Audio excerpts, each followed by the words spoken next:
Hello everyone. I got a small story to share today. I picked up an old laptop charger from my nephew who just graduated from Harvard. It was supposed to end up in the trash, but I saw another path for it, turning it into a handheld soldering tool. This idea might come in handy for you whether you're out camping or stuck somewhere remote. So let's get started. Just now, I set aside the dedicated charging cable to keep it out of the way. Next, I'm stripping off a small section of the insulation on the charger's cable to expose the copper core. This sets us up for the wiring step that comes after. Work carefully and neatly, and the whole process becomes much easier.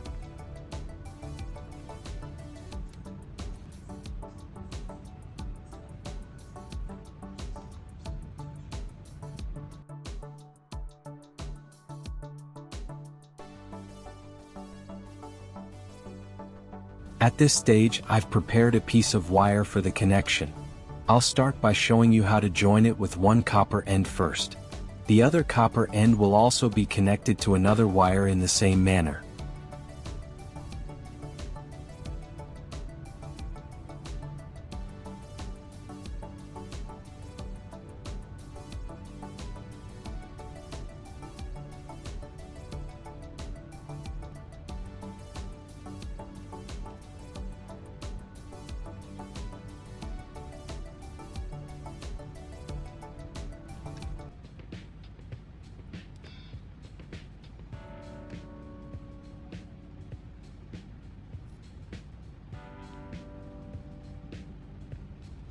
For electrical safety, I'm sliding a piece of heat shrink tubing over the joint. Then with a lighter, I'll pass the flame back and forth until the tubing tightens and grips the connection securely.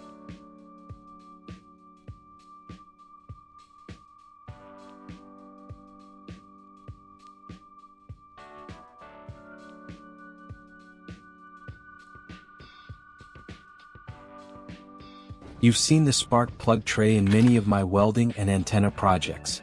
They're raw material waiting to be used.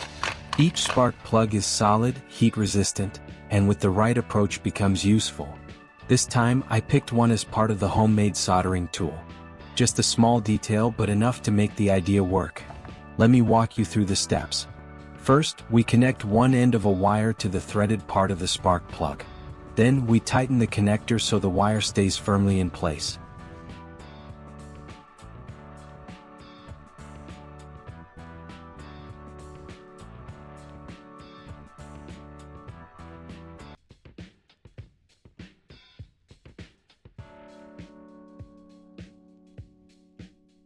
If you've watched this far and find the topic interesting, don't forget to like and subscribe. It gives me the motivation to keep sharing more ideas with you.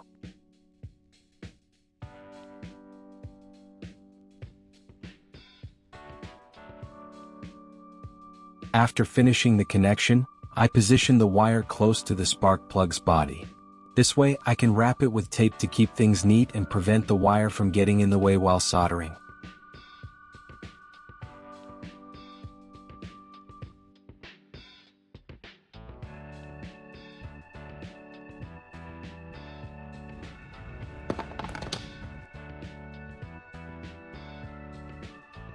That looks fine now, neat and tidy. I'll set it down and get ready for the next step. In my hand is a regular battery. We'll use the core inside it as the soldering tip. All you need is a pair of diagonal cutters and a bit of care to remove the metal casing of the battery first.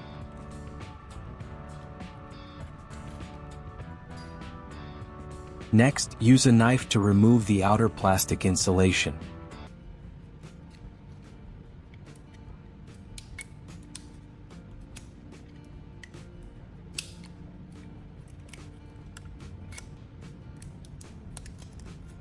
Finally, use a pair of locking pliers to pull out the battery core.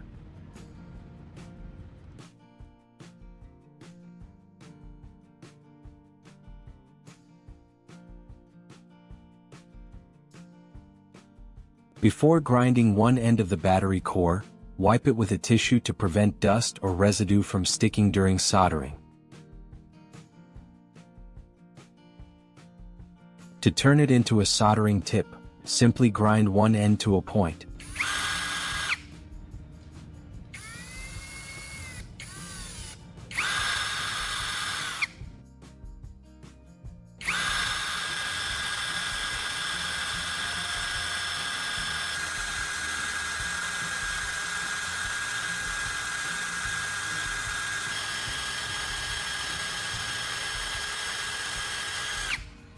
Just grind it to a point like that and it's ready to use.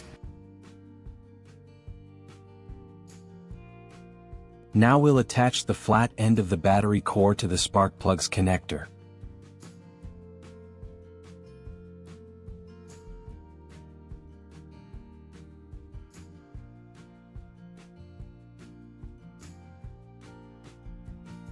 For safety, I use a crocodile clip as a handle instead of touching the spark plug with current running through it. In my hand is a smaller crocodile clip. Now we'll connect it to the free end of the remaining wire to complete the circuit.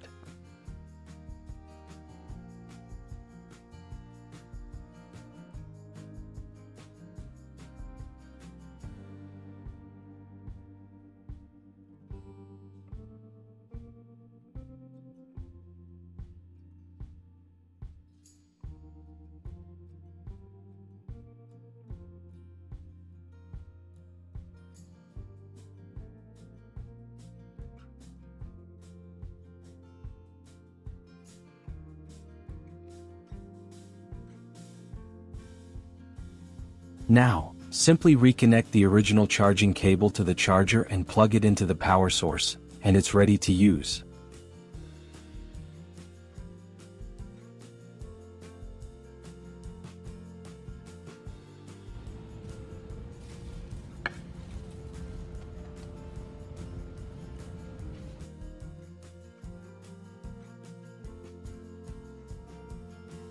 Do you see the sparks? That means the circuit is stable and the device is ready to use.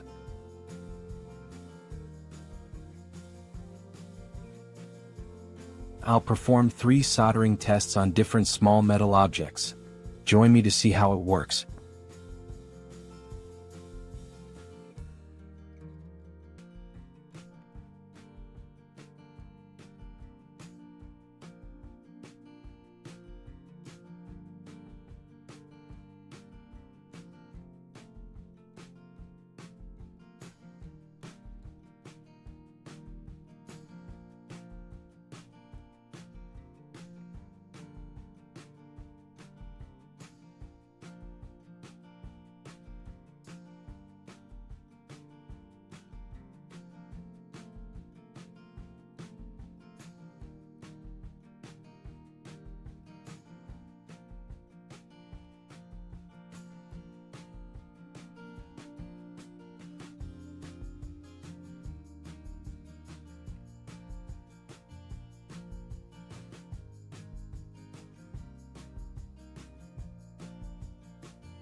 After testing the soldering on 3 different small metal objects, I can confidently say that the device performs very powerfully and steadily, handling the basic requirements of a homemade handheld soldering tool quite well.